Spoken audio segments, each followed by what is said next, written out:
Welcome back to F1 Report, everyone.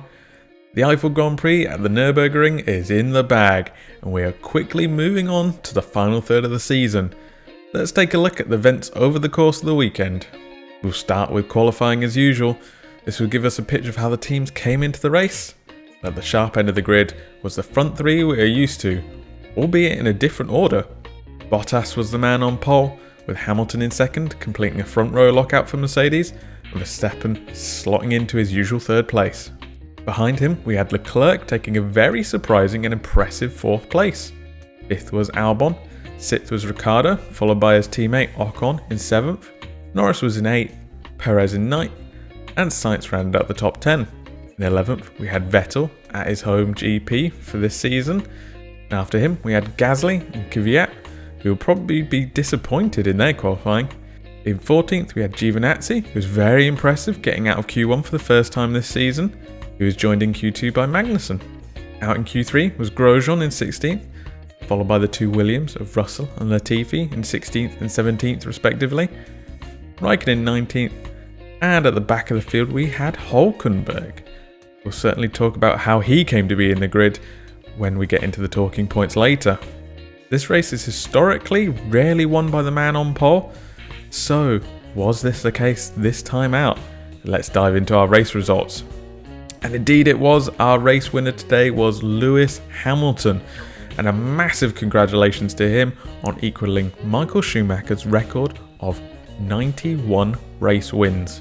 Max Verstappen was in second and with the fastest lap. Daniel Ricciardo was in third, and it's great to see as well their first podium for Renault since Malaysia 2011. In fourth place we had Sergio Perez, who gave Ricciardo a great fight the whole way. Carlos Sainz was in fifth, Pierre Gasly in sixth, Charles Leclerc, who drove well throughout, in seventh, Nico Hülkenberg in eighth. What an unbelievable performance from him. Romain Grosjean in ninth. Great strategy from the team there, catapulting him to his first points of the year.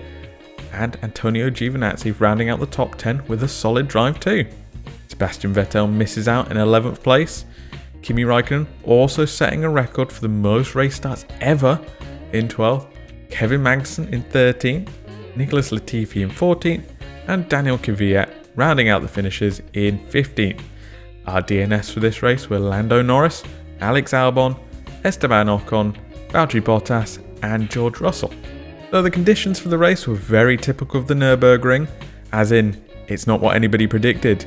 We only had a few drops of rain, so the entire race played out on slick tyres, going against all of the forecasts, all of the predictions, including mine. It was very cold though, which did create some intrigue. It was around 9 degrees at the Nürburgring, a temperature we rarely see, and this caused some concern from Pirelli, as that was below the operating window for the tyres, and if left out in the cold too long they could develop cold cracks on the surface of the tyre. Unfortunately for us, we didn't really get to see any impact from this in the race, but it was still a worry throughout, especially at the safety car restart. Right, let's take a look at the key talking points for the race, shall we? I mentioned Nico Hülkenberg earlier, so let's address that first. Lance Stroll was taken ill on Saturday morning before practice 3. He's reported as negative for COVID, but it still sounds pretty nasty, so I hope he gets well soon. This led to a call to super sub Nico Hülkenberg at 11 AM, who just so happened to be covering the race for TV. He managed to get to the track, get his COVID test and results done, and hop into the car all before qualifying. It all happened insanely fast yet again, and Hülkenberg himself said it was even crazier than last time. I do kind of love how he had his old Renault helmet though. Like, is he just carrying that around or did somebody bring it to him? It was brilliant. He did put up a valiant effort in qualifying, but he literally had no time in the car. His first run in the car was a live Q1 lap. Not only that, but the team couldn't even help him with setup due to both practice 1 and 2 being cancelled, and then Stroll not making it out for practice 3. So they had absolutely no data for setup on that car. In the race he did an amazing job, kept everything clean and moved through the field slowly but surely, taking an amazing 8th place in the end. Those points will be super valuable to Racing Point in their midfield battle, with only one Renault and one McLaren finishing the race. The main talking point during the race seemed to surround engines and reliability, which is super strange at this point in the season. It was very surprising, but we saw Bottas, Albon and Norris all retire with engine-related reliability issues. Norris did a really admirable job of working with his team to get around the issues as much as he could, running for like half the race with a compromised engine. Albon was an interesting one. He seemed a lot more rash in his overtake attempts than usual. Perhaps he was trying to compromise for an ailing car, but he retired without much fanfare after destroying a second set of tyres. And Bottas, his engine just seemed to conk out. All three issues, all a bit different, but all engine related. Do you think we would have still seen these issues and these related DNFs if we had Friday practice? Do you think they would have worked out the kinks there or not? It's an interesting question. The Norris retirement brought out a full safety car, which took away an exciting battle that we were going to emerge at the end of the race, which was a shame. We had Ricciardo, who was running out of tyres, in third place, and Perez chasing him down in fourth, and he was due to catch him in the final 1 or 2 laps. Unfortunately, the safety car meant that Ricciardo could jump in for a free set of tyres and get to the end without much issue. I'm still happy for him though, he thoroughly deserved it, he drove a great race. Let's quickly touch on the records for the race as well. Firstly, we had Hamilton equaling the Schumacher win record of 91 wins.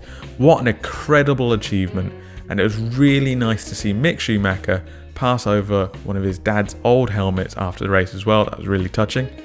For sure he is going to get one more win and have the outright record, right?